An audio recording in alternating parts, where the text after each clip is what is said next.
Yachad, Yachad, Yachad, Yachad, Yachad, Yachad, Yachad, Yachad, Yachad, Yachad, Yachad, Kulam Kedushach, Yishalesh, Kulam Kedushach. Quando elevares, né, ou quando ascender, né, o termo mais correto aqui é quando elevar, né? Então, o texto começa da seguinte maneira: e falou o Eterno a Moshe, dizendo, fala a Aharon, e diz-lhe, quando acenderes as lâmpadas, faze de modo que as 7 lâmpadas e central do candelabro. Então, quando acenderes as lâmpadas, mas aqui no sentido, Rashi, ele diz que a palavra aqui é alô, né, no sentido de elevar, e não a palavra que seria usada para acender. Então a gente vai ler um comentário aqui para elucidar melhor essa questão. Qual é a diferença de acender a luz e elevar, né, a luz? Quando eu acendo a luz, eu estou dando origem a ela, né? Então, eu produzi essa luz. Mas aqui, o que essa palavra, o que essa expressão quer deixar claro, quando elevar a luz, está se referindo a uma luz que não vem de mim, mas uma luz que me foi dada. Não é uma luz que eu crio, mas uma luz que eu mantenho. Então, a ordem é para que Aharon acendesse as luzes, mas que elas ardessem constantemente, que não fossem apagadas, né, para representar a luz divina, que tem regido o mundo desde o princípio da criação. Toda a criação, ela tem uma centelha dessa luz, e a fonte dessa luz é o próprio Eterno. Então nós mantemos as luzes e nós elevamos essa luz, mas nós não damos origem a ela, né? Nós somos os candelabros, né? Então, lendo aqui o comentário, diz o seguinte: quando acenderes as lâmpadas, Deus, que não precisa de luz, ordena ao irmão de Moshe, Aharon, acender as lâmpadas do candelabro, pois ele quer, segundo o Midrash, que os israelitas considerem a luz que brilha no santuário como a tocha da verdade e da justiça, que deve iluminar o mundo. A paz e a tranquilidade a paz e a tranquilidade reinam no universo.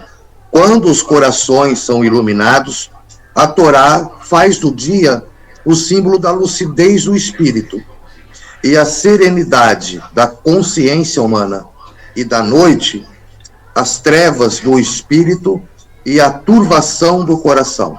As 7 lâmpadas do candelabro, entre outros significados, representam os 7 dias da semana, e Aharon devia acendê-las todas, pois não há um dia que não necessite de luz para reinar a vitória moral continuamente sobre o obscurantismo, né? Então a ideia é que essa luz ela não se apague, né? É uma luz que precisa ser mantida. Mas nós vivemos num mundo com muitas dificuldades, né? Muitos vendavais. Então eu estou aqui com as velas de Shabat acesa. Está aqui as velinhas de Shabat que a Samanta acendeu. Então, se soprar um vento aqui, elas apagam. Então, o que eu faço para manter a vela acesa? Eu preciso mantê-la longe dos vendavais. Não posso expô-la a uma situação que a luz dela fique comprometida. Então, eu preciso guardar a luz, preciso preservá-la, preciso cuidar dela. E essa luz divina, ela é alimentada dentro de nós pelo combustível da Torá, o estudo da Torá. A luz é a vida, a Torá é vida. Então, quando a gente tem esse zelo, né, de preservar essa luz, tudo na nossa vida acaba sendo também iluminado. Não se trata de brilhar, né? Se trata de iluminar, trazer luz ao ambiente à nossa volta. E aí, continuando o comentário, ele diz o seguinte: quando acenderes, Rashi interpreta a palavra berra ou terra no sentido bem mais profundo e transcendental, dizendo Ad, Sheterê, Rachal, Revet, Olá, Meleha, até que a chama se eleve por si mesma. Ou seja, o sacerdote, ele acendia as luzes a partir das suas laterais, a fim de que essas luzes laterais acendessem a chama central, né, em direção à chama do meio. E aí tem muitos significados os candelabros, é uma infinidade, uma riqueza de simbolismo muito grande. Então, nesse sentido, quando o que é que a gente entende aqui, elevar por si mesma? São 7, nós temos, a menorá, na verdade, ela é uma simbologia do nosso próprio ser, né? Então, nós temos sete castiçais, né, em nós. E aqui a gente pode fazer uma referência às nossas cavidades, né? Os sábios dizem que, assim como o candelabro tem 7 candeeiros, 7 castiçais, nós também temos 7 recipientes de luz na nossa face, né? Então nós temos aqui 2 ouvidos, 2 olhos, 2 narinas e uma boca. Então, olha como segue a mesma ordem do candelabro, começando das laterais e afunilando para o centro. Então, 2 ouvidos, 2 olhos, 2 narinas e uma boca.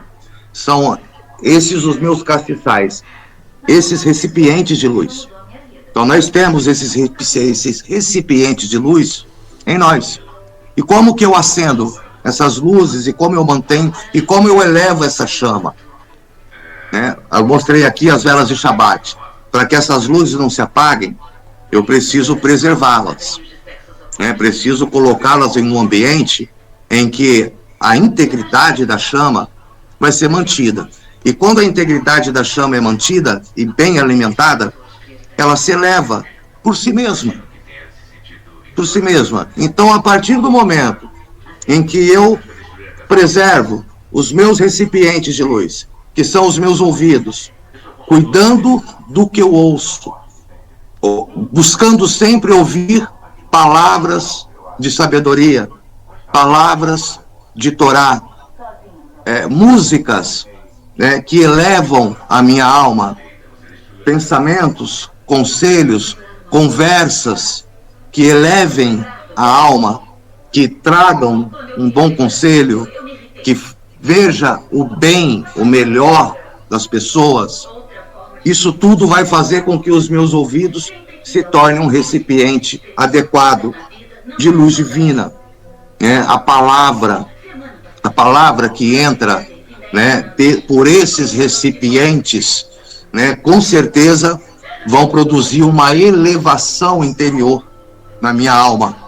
E também ao cuidar dos olhos, quando eu cuido do que eu vejo, para onde eu olho, da forma como eu enxergo as coisas, como eu enxergo as pessoas, né, buscando sempre ver o lado positivo das coisas. Ganzul Letová, encontrar a benevolência divina em tudo. E às vezes, para encontrar essa benevolência divina em tudo, ela não está exposta, né? Porque quando uma coisa está exposta, eu não encontrei, eu simplesmente vi. Então, encontrar essa benevolência divina significa também procurar, né? Quando eu procuro uma coisa, ela não está aparente. Então, existem coisas na nossa vida, coisas que a gente vê, que a gente enxerga, que há, numa primeira vista, uma visão superficial, ela não tem uma bondade aparente. Então eu preciso procurar, preciso refletir sobre aquilo, olhar aquilo com bons olhos, buscando entender a sabedoria divina por trás desses eventos. Porque se eu não tiver esse cuidado com a luz que entra nos meus olhos, eu vou contaminar todo o meu interior. Os olhos são a janela da alma. Para onde eu olho, é para onde o meu coração se inclina. Uma pessoa que tem o hábito de olhar mulheres na rua, apreciar coisas que, enfim, que fomentam dentro dele um desejo de pecado, um desejo negativo, são pessoas que têm essa predisposição natural dentro de si e elas estão sempre alimentando isso. E às vezes entrando por um caminho de escuridão, né?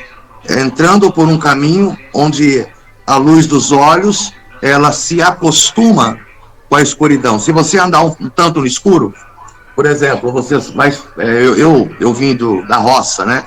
E não é todo lugar no campo que tem energia elétrica. Então a gente andava muito no escuro à noite, né? Então existem lugares que são muito tenebrosos, muito escuros, você não vê nada. Mas a partir de um certo momento andando ali, né, quando você começa a andar muito tempo no escuro, numa região escura, o seu olhar ele começa a se adaptar. E você começa a não ver as coisas com clareza, mas você começa a distinguir formas. Então o seu olhar ele meio que se adapta no escuro. Né? Não tem aqueles snipers dos filmes, que eles fazem operação à noite, como eles fazem para preservar a visão noturna. Nosso cérebro ele consegue produzir uma visão noturna. Então eles mantêm sempre um olho fechado. Mantém sempre aqui um olho fechado para quê? Para poupar a sua visão noturna. Porque na hora que ele precisar focar e mirar em algo, o olho dele automaticamente vai distinguir aquelas formas no meio da escuridão. Então ele meio que se adapta ao escuro. E no mundo espiritual isso é perigoso, porque quando você se adapta à escuridão, você deixa de perceber os perigos que você não enxerga nela, porque você se acostumou a ver as coisas somente pela silhueta, somente pelo vulto, somente pela sombra. E às vezes você não tem uma visão clara do que está à sua frente, mas você sabe que tem algo ali. Então, turvar esse entendimento daquilo que é realmente importante, daquilo que realmente tem que ser visto, tem que ser notado, tem que ser percebido, né, faz com que os nossos olhos, né, comecem a produzir também luz. E essa luz ela vai se elevar. Né? Então tudo que eu recebo, pelos ouvidos eu recebo sons. Né? Pelos olhos eu recebo imagens. Quando eu começo a selecionar, né, é claro que a gente muita coisa não consegue evitar, mas naquilo que eu consigo optar, naquilo que eu consigo selecionar, quando eu seleciono o tipo de coisa que eu escuto, o tipo de coisa para qual eu olho, eu começo a estabelecer critérios, né, critérios daquilo que vai entrar dentro de mim. Né, o que eu ouço entra dentro de mim. Né, vocês estão ouvindo aqui palavras de Torá, isso está entrando pelo ouvido de vocês.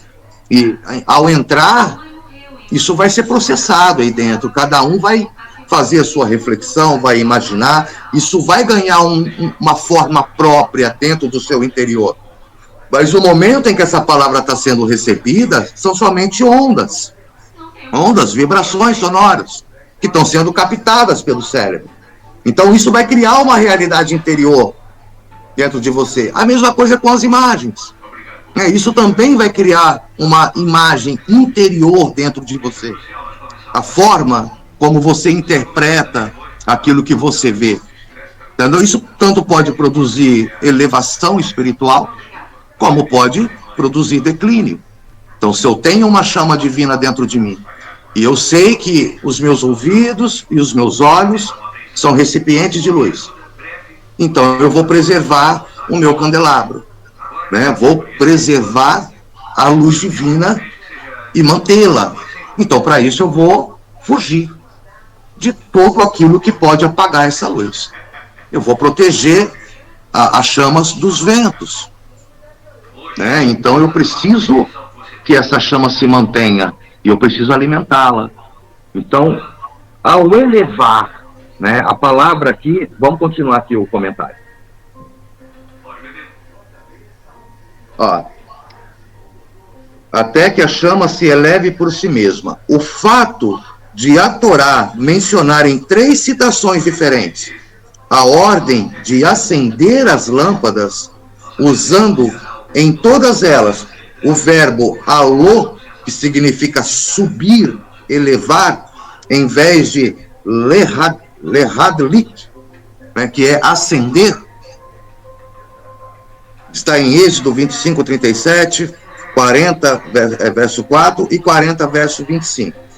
Indica claramente que não se trata de acender a luz para iluminar, mas sim de alá, elevação, elevar a luz que já existe. Elevação, ação que contribuirá para elevar o povo de Israel. Existe uma ligação íntima entre a luz da menorá, colocada no tabernáculo, e a luz da onipresença divina, que inspira o povo de Israel. Esta relação estreita entre a luz da menorá e a luz do Eterno está ilustrada na citação do Midrash. E disse o Santíssimo, abençoado seja, a Moshe: não é pelo fato de eu precisar da vossa luz que te ordenei acender as lâmpadas, mas sim para outorgar ao povo de Israel méritos, como está escrito: foi do agrado do Eterno, por amor de sua justiça, engrandecer a Torá e torná-la grandiosa. E aí o Zohar, nessa paraxá de Birá, Loterra, ele compara esse acendimento da luz como o noivo que sai do quarto em direção à sua noiva, né? Então, você, quando tem essas luzes acesas, você se torna visível a quem te ama, a quem te busca. Tem até um midrash que eu gosto muito, na verdade é um conto do Zohar, e diz o seguinte: o que é a Torá? Né? Aí ele começa a usar uma ilustração muito, muito bonita. Diz que havia uma torre numa cidade, e nessa torre morava uma princesa muito bela. Essa torre ficava no palácio do rei. E na torre tinha o aposento dessa princesa muito bela. Então a gente já entendeu aqui que a torre, né, é o mundo espiritual, né? A princesa é a Torá e o rei, dono do palácio, é o Criador. E em frente à torre, na rua, em frente à torre do palácio, passava todo dia um jovem. E esse jovem, ele era apaixonado pela moça. A moça também era apaixonada pelo jovem. Mas a moça não podia sair do palácio. Contudo, ela sabia exatamente qual é a hora que o jovem passaria ali para ver ela. E sempre que dava o horário do jovem passar, ela abria uma janelinha e mostrava o rosto. E o jovem estava lá esperando. E ele via o rosto da moça, e aquilo para ele era uma declaração de amor. Ele ficava mais apaixonado ainda. E assim que ela via que ele viu o rosto dela, ela então fechava a janela e voltava a se esconder nos seus aposentos. E aí os sábios, o Zohar, ele diz que assim é a Torá. Aquele que ama a Torá, ele vive rodeando os palácios do rei, porque ele quer ver o rosto da noiva, ele quer ver o rosto da princesa, e a princesa é a Torá. Mas a Torá, ela não se mostra inteira, Ela não se mostra totalmente para o homem, não. Ela mostra o seu rosto por uma janela estreita, e assim que o homem contempla o rosto, a face da Torá, ela volta a se esconder. E assim ele vai mantendo por ela esse amor, porque é um amor que se baseia na busca constante pela realização. Então ele está ali, para ele fica satisfeito de ver o rosto da mulher amada. Né? Ele não está preocupado em possuí-la, ele só quer contemplá-la. E que ali é o Eterno, ele tem a sua Torá como uma princesa, e ele quer que a Torá se case com o povo de Israel.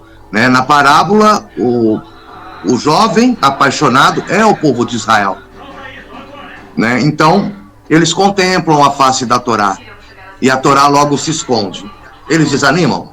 Não. Eles voltam a buscar. Eles amam, eles querem o tempo todo contemplar a face da Torá, porque eles sabem que a Torá é a filha do rei. E por amarem um rei, eles desejam se casar com a filha do rei. Quem casa com a filha do rei se torna também, né, herdeiro de toda a herança do rei. Mas é aí que está. O rapaz, ele achava a moça bonita. Ele ia lá, olhava para ela. Mas aí você pode dizer, tá, mas então o sentimento dele é por interesse, né? Claro, o nosso relacionamento com o Eterno, ele é desprovido de qualquer interesse. Alguém aqui consegue ter esse nível de elevação, que é o nível possível, né, de se relacionar com o Eterno, sem nenhum interesse de algum benefício, de algum retorno para si? Né? Se o Eterno dissesse, olha só, se você me amar, e você me buscar, e você estudar a Torá, eu vou te dar uma vida difícil, sofrida, com humilhações, e eu quero que você continue me buscando mesmo assim. Mas você vai ter uma vida cheia de sofrimento, cheia de dor. Né? Tipo assim, pra gente aqui, não é tão atrativo, não é? Mas esse é o desejo, esse é o amor verdadeiro. Né? Pelo que eu estou em troca, pelo que eu busco realmente o amor do Eterno, pelos benefícios que ele pode me dar, que ele pode me trazer, se é por isso, de verdade, eu não busco o Eterno. Eu busco a mim mesmo.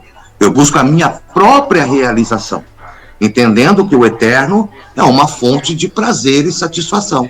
Então eu o busco pelo meu próprio desejo de receber, pelos meus próprios interesses. Eu estou interessado naquilo que o Eterno pode me dar, e não realmente naquilo que ele é. Eu sei que na poesia é mais bonito do que na prática, porque realmente lidar com essa realidade, e é claro, o Eterno, ele é dono de todos os tesouros ocultos e revelados. Ele não poupa, né, em presentear os seus filhos, porque ele nos ama, ele nos quer bem. O Eterno é totalmente doação, né? Ele doa de si o tempo todo. O prazer que o Eterno tem é doar as coisas para te fazer bem. Se ele entender que uma coisa é boa, mas ao receber aquilo não vai te fazer bem, com certeza ele não vai te dar. Mas a partir do momento que você recebe, que você entende que tudo provém dele e que a tua vida deve ser direcionada a ele, você abre um portal de todas as bênçãos materiais e espirituais. Por isso que o povo judeu é um povo abençoado. Mas por quê? Porque quando vem a perseguição, quando vem a doença, quando vem o tormento, quando vem o ódio das nações, quando vem a injúria, o povo se dispersa da Torá? Não, eles continuam buscando. Eles continuam amando o Eterno. Então, eles se fizeram merecedores dessas bênçãos, porque quando essas bênçãos são escassas, o amor que eles têm pela Torá permanece intacto. Eu não quero buscar o Eterno pelos benefícios que ele pode me dar, porque esses benefícios, na verdade, são apenas recursos materiais para que eu possa continuar buscando. Então, quando esses recursos me faltarem, eu sei que ele vai continuar provendo a minha necessidade para que eu possa continuar buscando. Então tudo que eu recebo, seja pouco ou muito, é sempre no interesse divino de me manter conectado a Ele. Às vezes, para me manter conectado ao Eterno, eu preciso passar por certas dificuldades, né, para me manter confiante nele. Mas às vezes, para me manter conectado ao Eterno, eu preciso ter um grau de satisfação. Então, o provérbio de Agur, eu acho muito lindo. Vou até ler porque eu acho muito, muito forte. Pega para mim, minha flor, tá na... E procura para mim lá Provérbios 31, 31. É o último provérbio. Então, assim, pelo que eu busco o Eterno, é isso que vai determinar qual é a fonte do combustível com o qual eu levo a minha chama. Então, tinha um sábio, o Rabino, ele ficou muito feliz. Eu gosto de contar essa história. Eu sei que eu já contei mais de uma vez e vou contar mais de 1000, se o Eterno assim me permitir, porque eu amo essa história. Um rabino, ele vivia brigando com Deus. Ele orava, ele brigava, ele batia o pé. Porque o tzadik é assim, né? Ele trata a relação do tzadik com o Eterno, não é uma relação de servidão. É uma relação de pai e filho, né? Então, esse tzadik, ele vivia brigando e batendo o pé com Deus. Não, eu quero que o Senhor tire o meu nome do livro da vida. Eu não quero o meu nome no livro da vida. E vivia anos. E o pessoal achava que ele era meio doido. Aí um dia os alunos dele chegaram na casa dele, ele estava lá, pobrezinho, humilde, todo feliz, saltitante, contente. E aí perguntaram, poxa, Rabino, o senhor está tão radiante hoje, o que aconteceu? Ah, não, depois de muitos anos brigando com o papai, ele hoje resolveu atender o meu pedido. Ele atendeu o meu pedido. Deu trabalho, foram anos de briga, né? Mas ele atendeu o meu pedido. E os alunos ficaram, poxa, que maravilha. Qual é o pedido que o senhor fez? Ah, para ele tirar o meu nome do livro da vida. E ele desistiu. Eu falei assim, não, tá bom, já que você está insistindo tanto, pronto, vou tirar seu nome do livro da vida. E aí os alunos olharam, mas peraí, como assim? Você pediu para o Eterno tirar o seu nome do livro da vida? Cortar a sua alma do Olam Rabá, que é uma sentença aos mais cruéis pecadores, e o Senhor, um grande justo, pede isso, e o Eterno atende, e o Senhor está infeliz e saltitante? Como assim? E aí o Rabino disse, ora, vocês não entenderam ainda? Agora, finalmente, eu posso servir o Eterno sem nenhum interesse. Agora sim eu posso dizer que o meu amor, que é a minha ahavá, né? O meu amor, ele chegou no nível mais elevado, porque eu estou amando e servindo ao Eterno sem ter nada em troca por isso. Não há nenhum interesse meu aqui mais. Não há nada que possa me beneficiar por isso. Então agora sim o meu amor é genuíno. Então olha a grandeza disso. Olha a grandeza. É uma pergunta que eu sempre fiz desde meus tempos de Edom, né? Eu sempre fiz essa pergunta. Se de repente não houver vida eterna, se não houver salvação, se não houver nenhum benefício, nenhuma bênção material ou espiritual, e se não houvesse nada disso, você amaria o Eterno? Você amaria Deus? Né? Você seria tão grato por Deus? E se ele não tivesse curado, ou libertado, ou feito qualquer coisa que te beneficiasse, você o amaria? É uma pergunta que automaticamente a gente gostaria que fosse sim, mas a gente sabe que lá no fundo não é. Não é.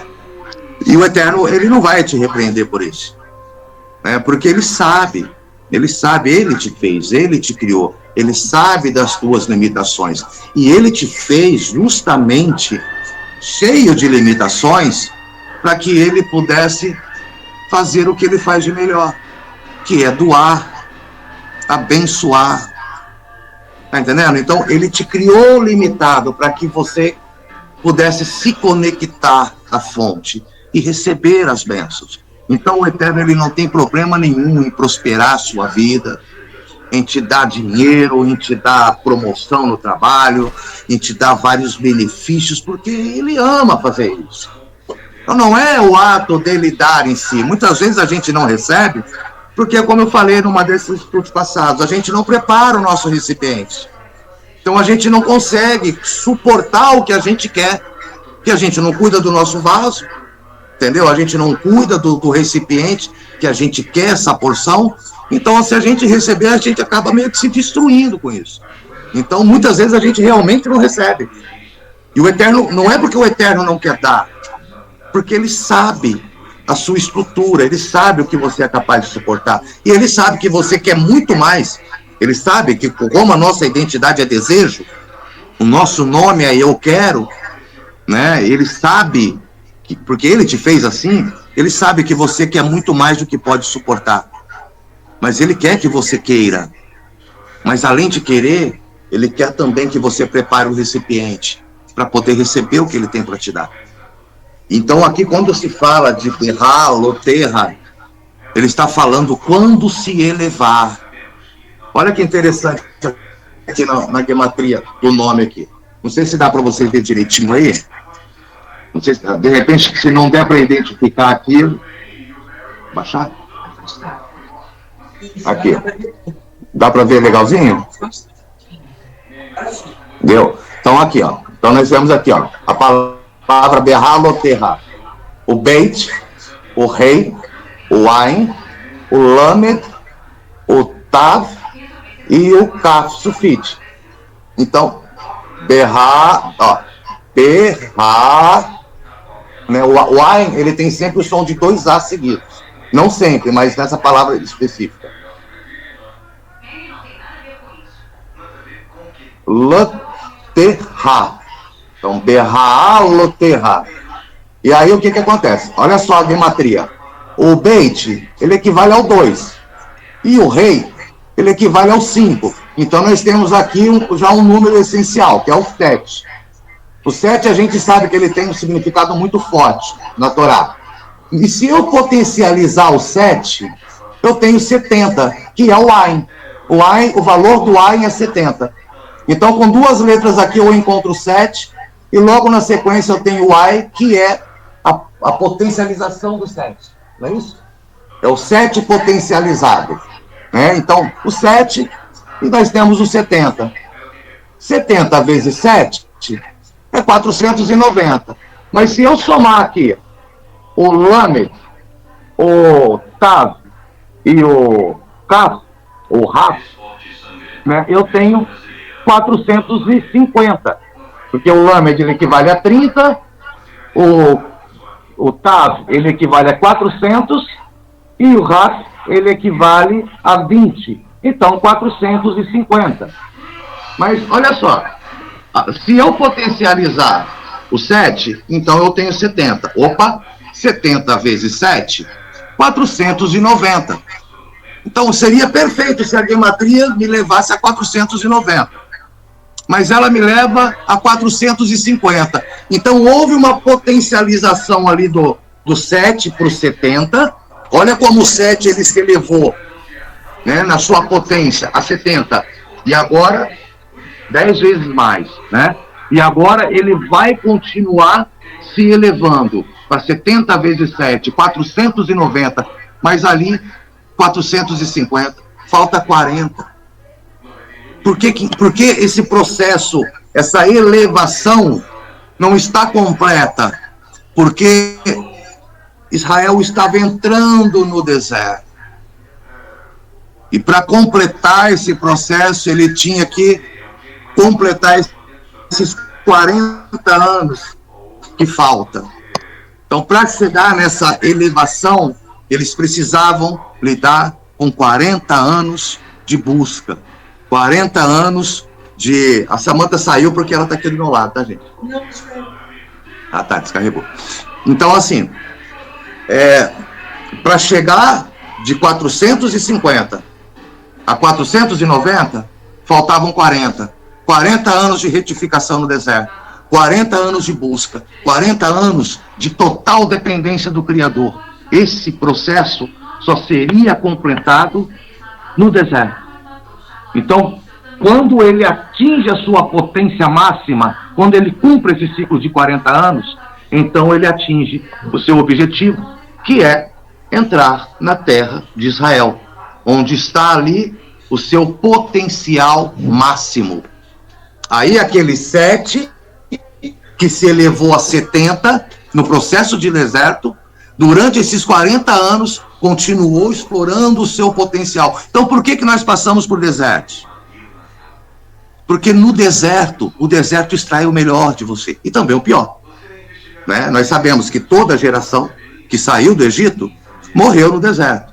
Mas a futura geração que nasceu no deserto entrou em Israel. Ou seja, tudo aquilo que você aprendeu no Egito vai ser esquecido.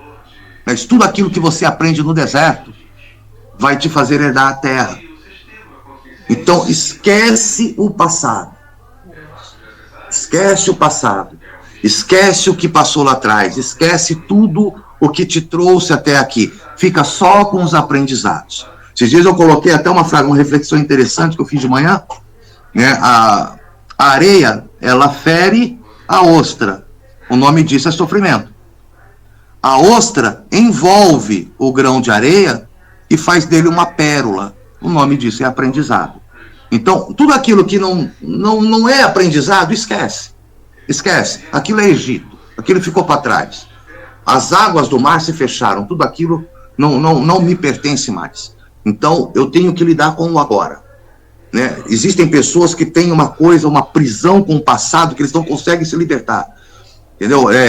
Existem pessoas que deveriam estar aqui nessa aula agora. É um apego ao passado tão grande. Entendeu? Que tudo que...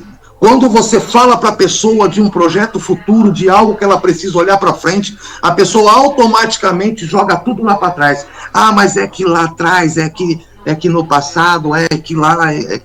Entendeu? Então, ela não anda para frente, porque ela tá presa. Está presa no passado. Então, quando você sai do passado, você vive o presente, e é o presente que vai te levar para o futuro. Então, do passado ficam os aprendizados, mas é o presente que vai realmente fazer acontecer. E quando chegar o futuro que você espera, esse futuro vai ser um presente. Né? Então, a ideia é essa, é viver cada momento. E também não adianta ficar sempre olhando só para o futuro e ignorando o presente. Então, tem dois casos na psicologia, né, que é a depressão. O que é a depressão? É o excesso de passado. E o que é a ansiedade? É o excesso de futuro. Então, você precisa viver o presente. E nesse presente, né, porque esse momento, o agora, é um presente divino, né, é nesse presente que você vai promover as reflexões. Né? Eu não tenho opção de deixar de ouvir o que eu já ouvi, deixar de olhar o que eu já olhei, deixar de cheirar o que eu já cheirei, deixar de falar o que eu já falei. Eu não tenho essa opção. O que foi feito, foi feito. Mas agora eu posso, nesse momento, decidir preservar os meus ouvidos, preservar os meus olhos, as minhas narinas e preservar a minha boca. Para que a luz divina que a Torá está colocando aqui seja alimentada e possa se elevar por si mesma. E é nesse processo de deserto que essa luz vai se elevar. É nesse processo de deserto que eu vou aprender a preservar e a manter essa luz divina. Não é porque é uma opção, entre outras, é porque eu dependo dela. Eu preciso alimentar a luz divina, porque senão eu morro. Então, enquanto eu viver nesse deserto, eu preciso alimentar a luz. Para aquilo que eu aprendi no Egito, possa morrer no deserto, e aquilo que eu estou aprendendo no deserto possa florescer em Israel. Então eu preciso respeitar esse processo, né? Elevar a minha alma através das coisas que eu recebo. Então primeiro eu preciso fechar os portais, fechar as portas para que o mal entre na minha vida, fechar os meus ouvidos para tudo aquilo que é maledicente, fechar os meus olhos para tudo aquilo que é indecente, fechar as minhas narinas para tudo aquilo que cheira mal, fechar a minha boca para tudo aquilo que é negativo. E então, preservando o meu interior, eu consigo me purificar de tudo aquilo que já entrou lá atrás. Porque isso vai ficando lá para o fundo, isso vai descendo, isso vai decantando. E a luz entrando vai fazer com que essas...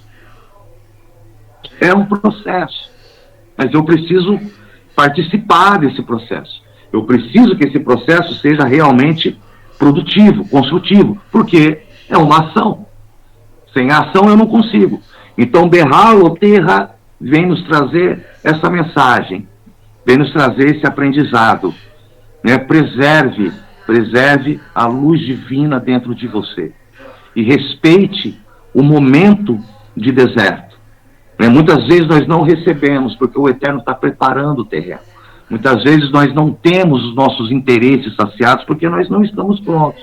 Às vezes a gente acha que uma coisa é boa e na verdade não é. E às vezes a gente acha que uma coisa é ruim e na verdade é boa. Então a nossa mente, ela começa a organizar os nossos interesses, os nossos objetivos, a partir do momento em que a gente deixa a luz divina entrar. A luz divina florescer, a luz divina iluminar o meu interior. Aí ela vai mostrar tudo que está errado, tudo que está fora do lugar, tudo que está sujo, e eu vou saber, então, o que precisa ser feito, porque a luz vai me mostrar. É como entrar num cômodo escuro, né? O que é o mal? O mal é a ausência da luz, né? O mal, ele existe como entidade, claro que existe, mas o que alimenta esse mal? É o que o comentário aqui que a gente leu mais cedo, né? Aqui, ó. Quando fala do dia, a Torá faz do dia o símbolo da lucidez do espírito e da serenidade da consciência humana, e da noite, as trevas do espírito, a turbação do coração. Ou seja, quando eu tenho esse desejo de alimentar o meu interior com a luz divina, com o estudo da Torá, com a compreensão da Torá, eu cumpro aquilo que está escrito em Provérbios, eu não me lembro a referência, acho que é Provérbios ou Eclesiástico, que o caminho do justo é como a aurora. Provérbios, né? O caminho do justo é como a aurora, que vai brilhando até se tornar um dia perfeito. Ainda não é perfeito, né? Mas conforme eu vou avançando a minha caminhada, essa luz vai se intensificando. E aí eu falei que ia ler aqui o Provérbios de Agur. Olha só, para mim, isso para mim é um épico, é um poema épico. As palavras de Lemuel, o rei, com as quais profeticamente sua mãe exortou... Não, cadê? É Provérbios 30, eu acho que é 30. É 30. Ah, tá, é 30. 31 da mulher virtuosa. Aqui, ó. Estas são... Isso é maravilhoso, pessoal. Depois vocês podem conferir a leitura. Provérbios 30. Estas são as palavras proféticas de Agur ben Laque, dirigidas a Itiel e Ucal. Em verdade, olha só, isso fala muito comigo. Em verdade, eu sou o mais tolo dos homens, e não disponho da compreensão deles.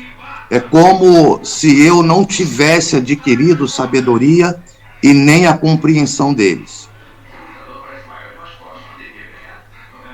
É como se eu não tivesse adquirido sabedoria e nem o conhecimento dos que são sagrados. Quem subiu ao céu e de lá desceu?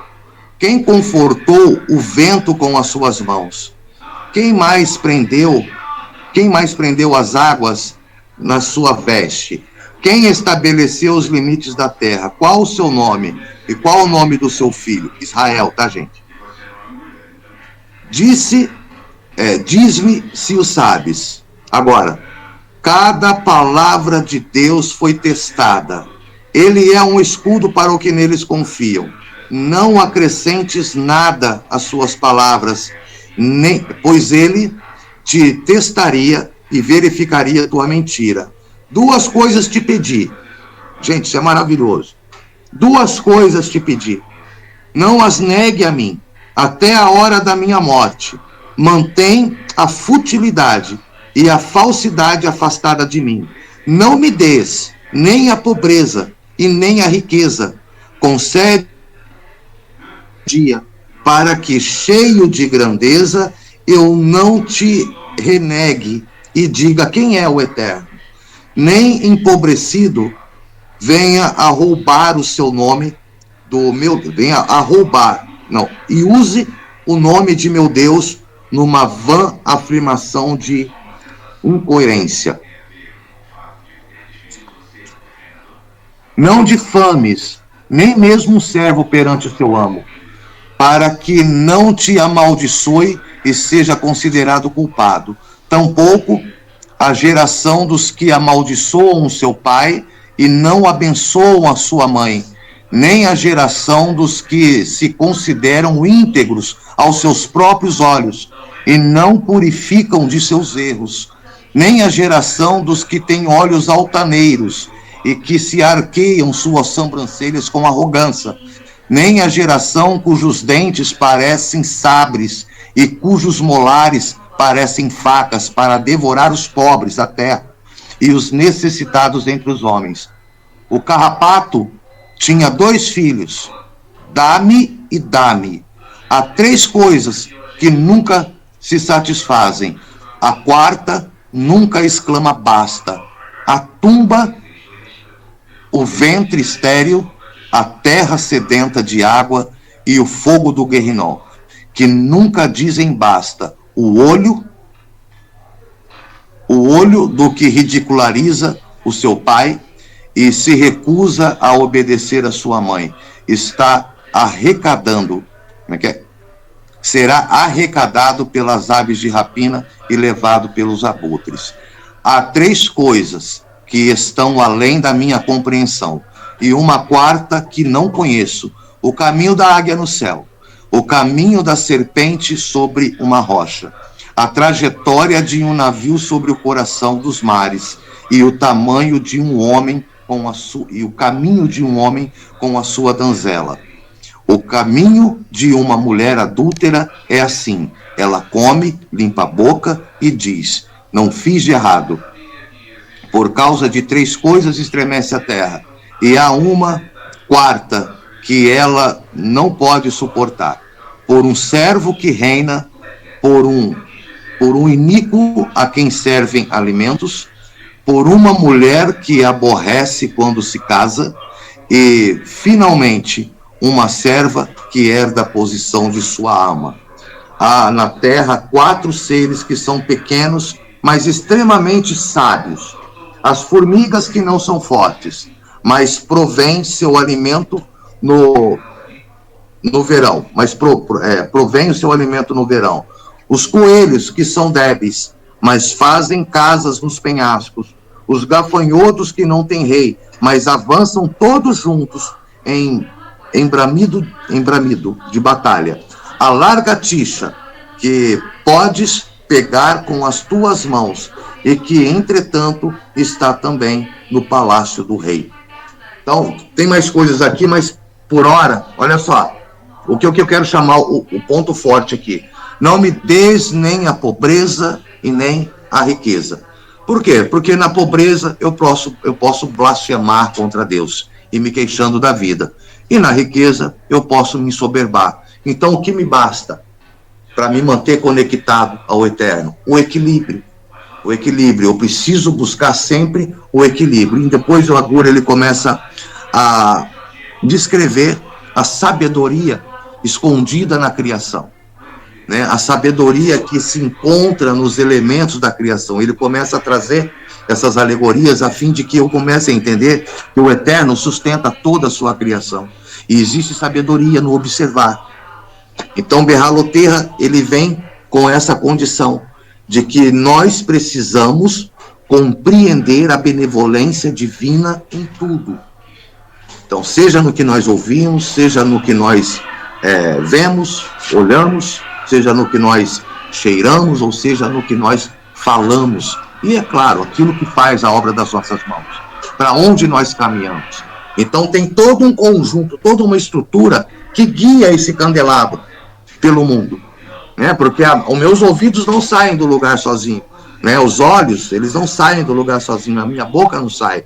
Né? Preciso que as minhas pernas levem. Então, o segredo de tudo está no equilíbrio. De saber para onde eu quero ir, para onde eu devo ir, o que eu devo fazer.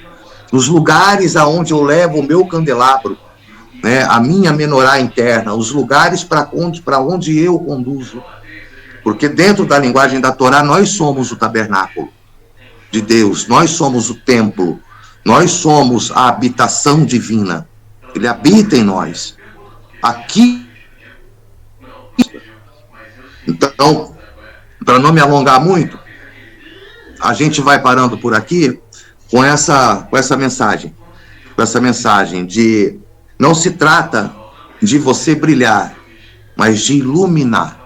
Né? Não é buscar a luz divina para você ser visto e percebido pelas pessoas, mas para que você possa ver e perceber as pessoas através da luz que você emana, para que você consiga dissipar a escuridão por onde você passa. Mas para eu dissipar a escuridão para fora de mim, eu preciso primeiro dissipar essa escuridão aqui dentro. E é mais difícil lidar com essa escuridão aqui dentro do que a escuridão do lado de fora. Mas é difícil, mas é uma batalha que compensa. Né? No comentário aqui diz que por que o Eterno quer que Israel acenda as lâmpadas interiores e eleve essas luzes? Não é porque Deus precisa. Deus não precisa de luz. Ele é a própria luz, ele é a fonte da luz.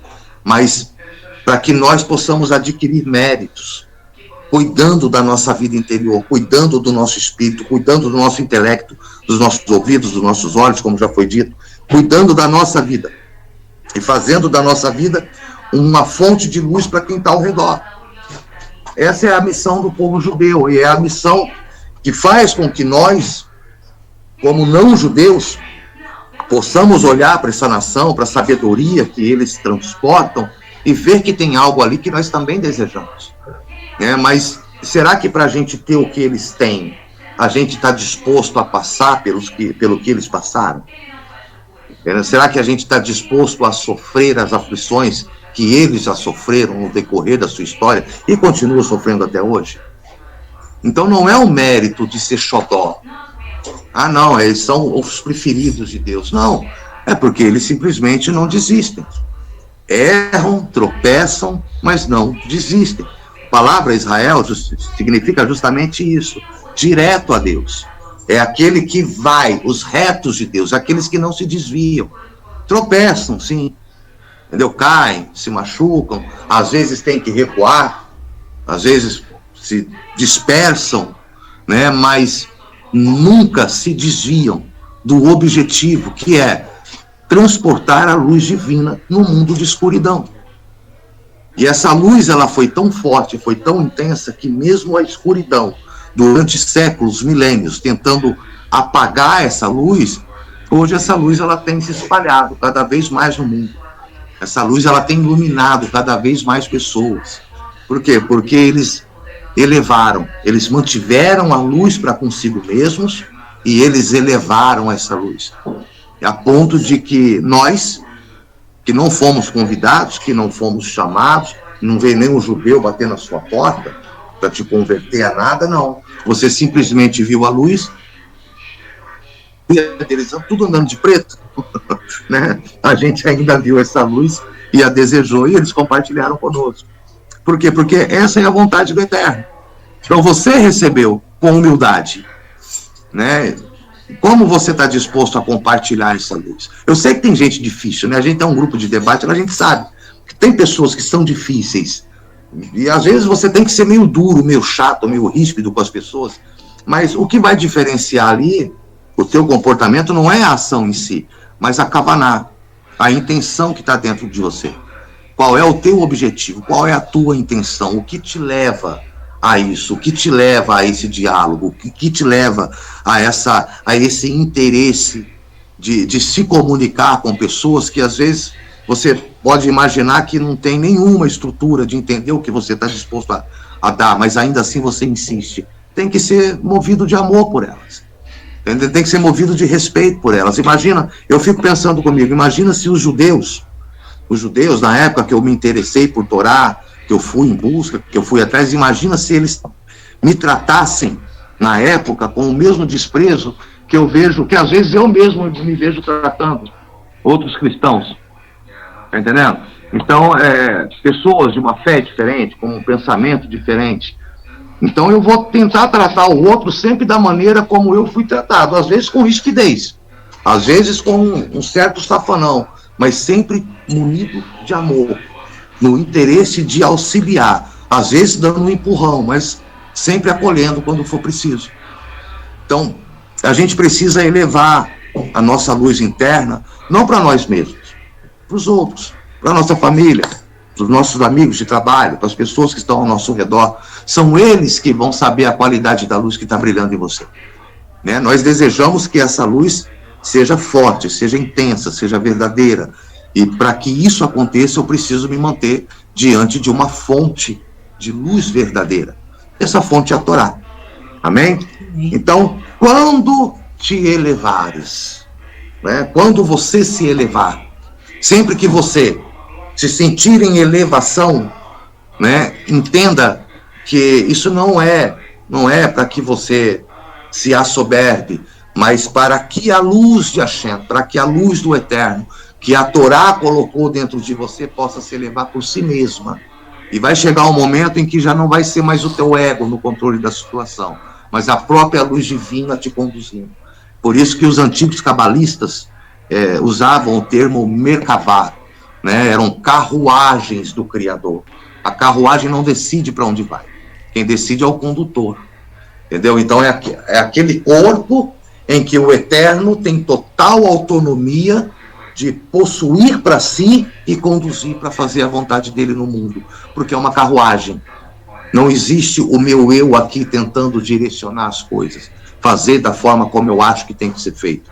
Eu tenho que trocar o meu critério de doce e amargo, o que é bom para mim, o que é agradável para mim, por aquilo que é verdadeiro. E às vezes o que é verdadeiro é amargo. Eu preciso ir em direção ao amargo, se é que quando o amargo é verdadeiro. Nem sempre o que é doce é bom, mas o que é doce é gostoso. Então, quando eu troco esse critério, né, de substituir o doce e o amargo pelo que é verdadeiro e falso, eu começo, então, a realmente já ter o vislumbre dessa luz já no meu interior. Eu não estou procurando o que me agrada, estou procurando o que agrada ao Eterno. Estou procurando o que agrada a Ele em mim. Isso é sinal de que a presença dele está se intensificando dentro de mim.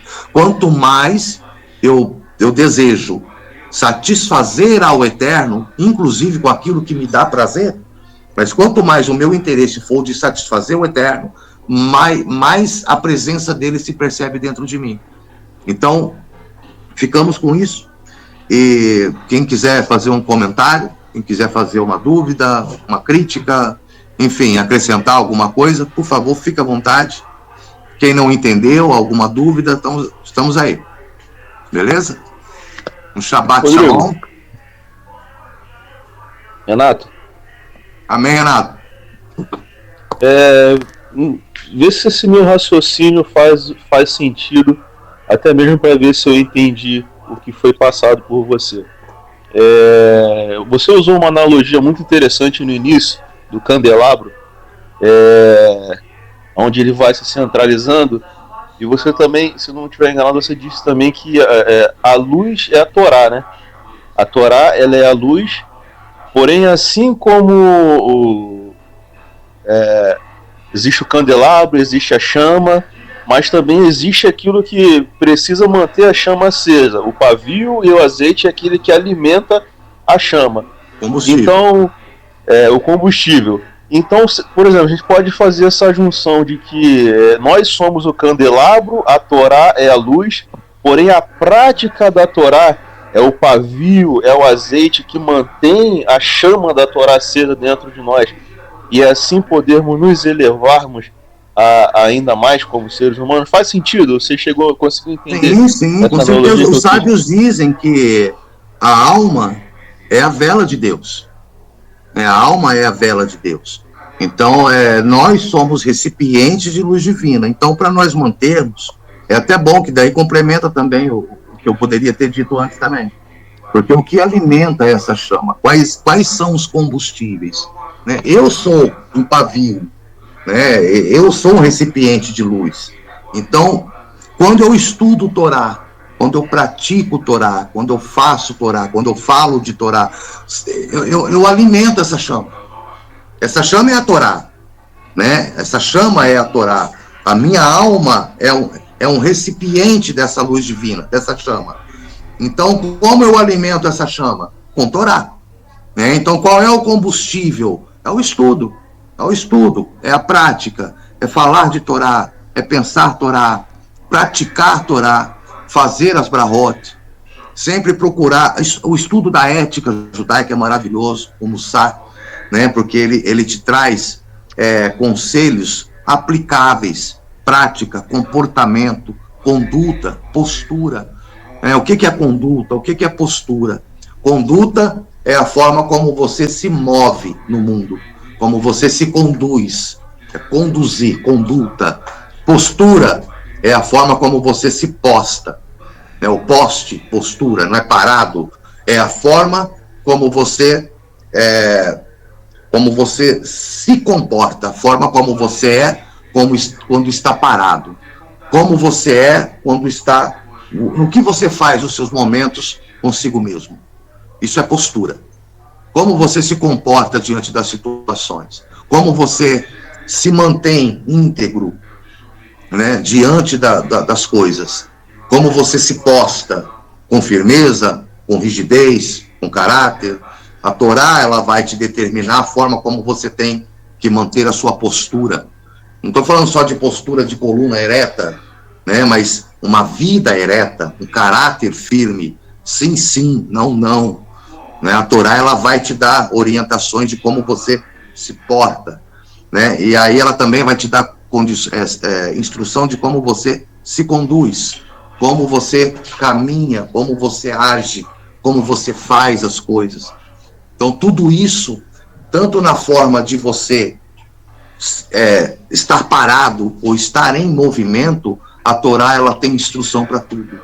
Para os seus momentos de inércia, para os seus momentos de ação. Então, existem momentos que eu preciso refletir. No momento em que eu preciso refletir, qual é a minha postura? É estudar, é ler, é meditar, é refletir. São os momentos em que eu estou sozinho, comigo mesmo, com o Eterno, claro, mas os meus momentos de relacionamento interior. Agora, qual é a forma como eu devo me conduzir? É o meu relacionamento com o outro. É tudo aquilo que se refere ao outro, na forma de lidar com o outro. Né? Isso tudo é conduzir, como eu conduzo as situações. Então, qual é o pavio? Né? Qual é o azeite? Qual é o combustível? Ora, é tudo aquilo que eu faço em nome da Torá. Né? Trazendo um conhecimento da Torá para dentro da minha ação, para a forma de estar comigo mesmo e para a forma de estar com o outro. Isso vai fazer com que essa chama, que essa luz, ela vá aumentando e vá crescendo. Né? Eu acho que ele saiu, acho que descarregou a bateria ali. Amém? Mas depois eu passo para ele lá, se ficou alguma dúvida. Eduardo, José, Aloísio, Joelma, tudo tranquilo, entenderam? Alguma dúvida, algum comentário? Baruch Hashem, Baruch Hashem. Amém? Então, eu vou entender que todos entenderam. Renato, você conseguiu ouvir amém, o Rodrigo. final? Amém. Conseguiu ouvir o final aí, Renato? Sim. Caiu, acabou o tempo? É porque caiu aqui, acabou que eu não consegui ouvir, cara, mas... Não, deixa eu completo para você. Eu estava falando sobre a questão a conduta e a postura. Então, a forma, o que é a conduta? O que é a postura? Como eu me posto? Como eu estou parado? O que eu faço quando eu estou parado? O que eu faço no meu relacionamento comigo mesmo? Eu vou estudar a Torá. Vou ler, vou refletir, vou orar, vou rezar, vou pensar nas coisas do Eterno. Né? É a forma como eu paro, eu parado. Quem sou eu parado? O que eu faço quando estou parado? Estudo Torá, leio, medito, oro. Isso vai trazer elevação para a minha vida, na minha postura. Né? E na forma, a conduta, como eu me conduzo, né? No meu relacionamento, na forma de eu lidar com a minha esposa, na forma de eu lidar no meu trabalho, de eu lidar com as pessoas, na rua, no trânsito, seja em qualquer lugar em que eu precisar estar em movimento. Então, eu tenho a oportunidade, tanto através da minha postura, como através da minha conduta, que são os princípios em que eu vou trazer a Torá de dentro para fora, né? Eu, parado, eu trago a Torá para dentro. Me movendo, eu coloco a Torá para fora. É um fluxo, né? Então, através disso, é que eu vou alimentar essa chama. Sabe quando você vai precisar acender um fogo, você tem que ficar abanando, né? Só coloca vento, sopra vento. O fogo ele é um elemento interessante, porque a terra, ela existe desde sempre. O ar existe desde sempre. A água existe desde sempre, mas o fogo não. O fogo, ele tem um princípio. Ele não é desde a eternidade o fogo. O fogo, ele surgiu, né? Não que ele já não existisse em potencial, mas o fogo, na verdade, ele é um processo químico. Ele é um resultado da fusão entre três coisas. Ele é a soma de três elementos: combustível, oxigênio e calor. Se faltar um desses elementos, eu não consigo produzir o fogo. Se eu tiver o combustível e tiver o calor, mas eu não tiver oxigênio, eu não consigo produzir o fogo. Porque o que faz o fogo alimentar é o oxigênio. Se eu tiver o oxigênio, tiver o combustível, mas não tiver o calor, eu não consigo acender o fogo. E vice-versa, qualquer um desses três que faltar, eu não consigo acender o fogo. Então, como que eu acendo esse fogo? Combustível, ação, estudo de Torá. Oxigênio, vida, ação, vida, sabe? Agir, respirar, trazer a Torá para dentro, para fora, o tempo todo, respirar Torá. Estudar Torá e praticar Torá. Estudar e praticar. Isso é respirar. Né? O combustível é o acúmulo de informações de Torá. E o calor? E o calor? É o relacionamento. Tanto no relacionamento com o Eterno, como no relacionamento com o outro. Esse calor humano. Né? Sabe quando pega duas pessoas num ambiente frio, né? Quando está muito frio, não sei se vocês já viram em filmes, está aquele frio congelando de neve, aí chega um momento ali que as pessoas precisam dormir, e aí o que eles têm que fazer? Eles têm que tirar a roupa e dormir abraçado para trocar calor um com o outro. Então isso que a gente está tendo aqui é uma troca de calor, né? Uma troca de calor humano. Isso é Torá. Torá é relacionamento, não é isolamento.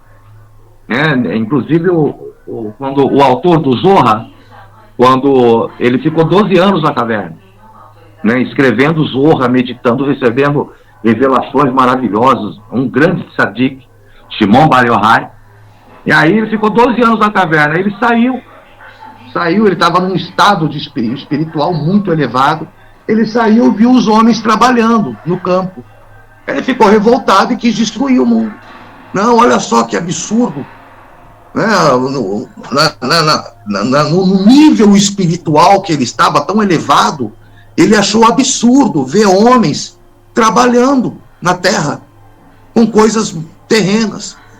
Shimon Bar Yochai, ele era muito rígido. Para ele, as pessoas tinham que estudar a Torá todo dia. Todo dia, tinha que passar um dia e noite estudando Torá sem parar o tempo todo. Aí o pessoal falou, não, relaxa. Relaxa, as pessoas não têm essa estrutura. E aí ele queria destruir o mundo. Ele estava com esse poder. Eu vou destruir o mundo, porque olha só a situação dessas pessoas trabalhando por coisas fúteis, trabalhando por comida que alimenta o corpo. Não, eles tinham que estar estudando Torá. Isso é um absurdo. Aí o Eterno falou para ele, olha só, volta para a caverna que tu ainda não entendeu nada. Não se trata disso. Não é... E eu estou falando de Shimon Bar Yochai, o autor do Zohar. Volta para a caverna. Volta para a caverna. Vai entender. Por que essas coisas precisam ser assim? Por que o mundo ele precisa estar num nível de escuridão? Porque a gente olha, a escuridão está aí. Escuridão na mente das pessoas, escuridão nos negócios, escuridão nos relacionamentos. O mundo ele é envolvido de muitas trevas. Porque nesse mundo a presença do Eterno é oculta. Então ela precisa ser buscada. Então, quando a gente encontra uma fagulha de luz divina nesse mundo tenebroso, cheio de escuridão, cheio de injustiça, a gente precisa se agarrar a isso com muito amor e cuidar dessa chama, porque são muitos vendavais, no mundo que vem apagar a nossa chama. Vem apagar a nossa luz. A gente precisa ter, por isso, né, um amor, um zelo, para que essa luz fique protegida e continue sendo alimentada, porque é a nossa conexão com o Eterno. E a gente está num mundo em que a presença de Hashem é oculta. Então, um pouquinho dela, do que se revela, a gente se agarra e precisa fazer com que essa luz aumente, para que a nossa percepção da presença dele também aumente. Também aumente. Amém? Show de bola, Rodrigo. Gratidão aí. Valeu. Tudo certo? Amém, amém.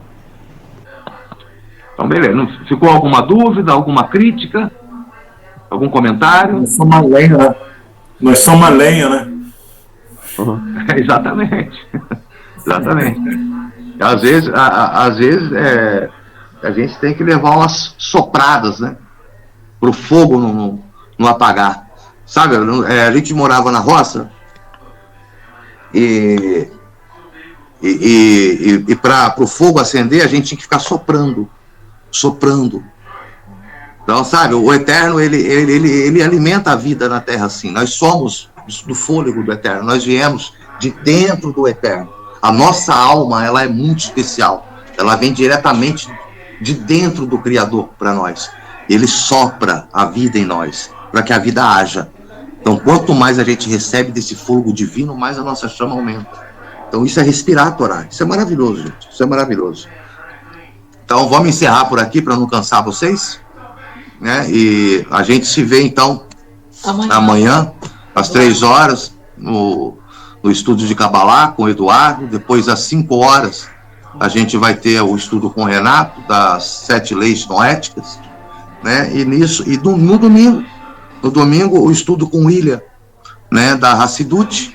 E nisso a gente vai, cada dia, alimentando um pouquinho mais a nossa chama. No final de semana, Shabbat, final de semana, esse momento que a gente tem de se concentrar um pouco mais na Torá. Por quê? Porque durante a semana, a gente tem 2 dias só de ter um contato, né, intenso com a Torá. Durante a semana, a gente tem que trabalhar, tem que ir para a correria, e aí é a oportunidade de aplicar tudo aquilo que a gente aprendeu. E fica tranquilo, se você realmente aprendeu e entendeu a mensagem, a própria vida vai proporcionar eventos que vão te desafiar a praticar isso. O Eterno, ele vai te dar o conhecimento, ele também vai te dar todo o recurso e a oportunidade de você aplicar isso, porque ele quer que você se eleve. É da vontade do Criador que você eleve sua alma, que você se sinta realizado na presença dele. Ele vai te dar todo o recurso necessário para que isso aconteça. E eu sou prova viva disso, né, minha avó? Somos prova viva disso, né? O Eterno, ele tem colocado oportunidades, situações, às vezes nem sempre situações agradáveis, mas situações que, se a resposta àquilo for um aprendizado de Torá, isso traz um resultado muito maravilhoso, né? Às vezes a gente se vê numa sinuca de bico, e aí, poxa, mas se eu aplicar esse ensinamento de Torá aqui, de repente eu não vou ser tão beneficiado, mas ainda assim você aplica, e aí o resultado te surpreende. Isso é maravilhoso, isso é uma constância na nossa vida, tá, gente? Então, fiquem com essa mensagem aí, elevem, cuidem dos seus ouvidos, cuidem dos seus olhos, cuidem da sua boca, das suas mãos, dos seus pés, da sua mente, né, que é o campo de batalha, onde tudo acontece aqui na nossa mente, né? Cuidem do coração, porque dele procede todas as saídas da vida, né? E nisso a gente vai, a cada dia, a cada respiração, a gente vai se aproximando mais do Criador. E vocês sabem que no que depender de mim, eu não saio daqui não, tá, gente? Eu só estou encerrando aqui, porque a Samanta já está me olhando aqui, pedindo para encerrar, tá? Mas ela sabe. Tá bom, gente? Então, Renato, quer falar alguma coisa? Não, eu tô dizendo que somos 2. A gente costumava estudar, cara, até 4 horas da manhã. Até 4 horas da manhã. Que hoje o pessoal não tá mais com aquele ânimo. É que quando a gente voltar a se reunir, no que depender de mim, a gente atravessa a noite. Vinho e Torá. Entendeu? A noite passa que a gente nem vê. O pessoal, na hora que dava conta, o sol já estava nascendo. Caramba, nós começamos 8 horas da noite, o sol já está nascendo já. Vamos embora. E assim, a Torá nos envolve, porque a gente está em contato com a eternidade, né? Quando você entra em contato com a eternidade, você perde a noção do tempo. Mas é normal, isso é normal. É normal e muito bom. Amém, gente? Amém. Essa mulher já está aqui me dando amém já. Então, amém, gente. Amém, Shabbat Samanta. shalom. Amém, Samanta. Amém. Amém. Até amanhã, então. Amanhã a gente se vê. Shabbat shalom, Shabbat shalom. Amém. Shabbat shalom. Shabbat shalom. amanhã. Tchau. Espero todos amanhã aí na aula do Eduardo e depois na do Renato. Valeu, gente? Valeu, Shabbat shalom. Até amanhã. Shabbat shalom. Baruch Hashem. يخر يخر يخر يخر يخر يخر يخر يخر يخر يخر يخر كلام قدوس الخيس عليش كلام قدوس